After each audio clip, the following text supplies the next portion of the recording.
Are you an investor looking for premium market opportunities? Presenting premium and exclusive service for investors by Kalkine.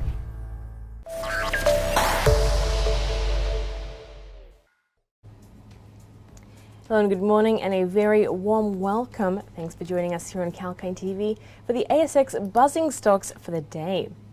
Today, let's dive into some ASX listed picks in the news on the back of some key announcements, starting with infant formula and milk manufacturer A2 Milk, which today announced that it intends to commence its on-market share buyback program on the 5th of October.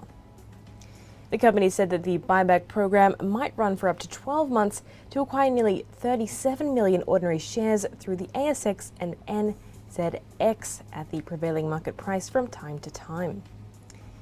And throughout the buyback period, the company will continue to assess market conditions, its prevailing share price, available investment opportunities, and all other relevant considerations.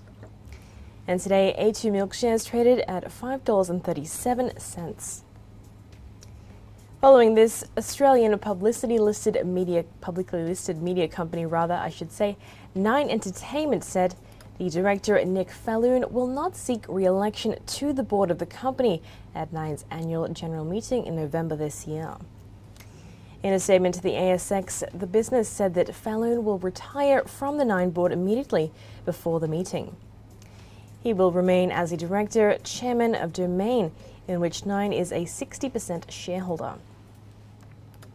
On Friday, Nine Entertainment shares traded at $1.88, down around 1.31%. And moving on now, Australian multinational bank CommBank of Australia today announced that it has acknowledged Australian Prudential Regulatory Authority's announcement regarding the Prudential inquiry. The company said that as a result of CBA meeting its obligations under the enforceable undertaking, the remaining operational risk capacity overlay of $500 million imposed on CBA is released effective September 30. This represents an increase in common equity Tier 1 capital of 15 basis points. CommBank's Chief Executive Officer Matt Coman said that they are committed to ensuring the improvements are being made to governance, culture and risk management practices. Today, the company's shares traded at $92.43, down around 0.74%.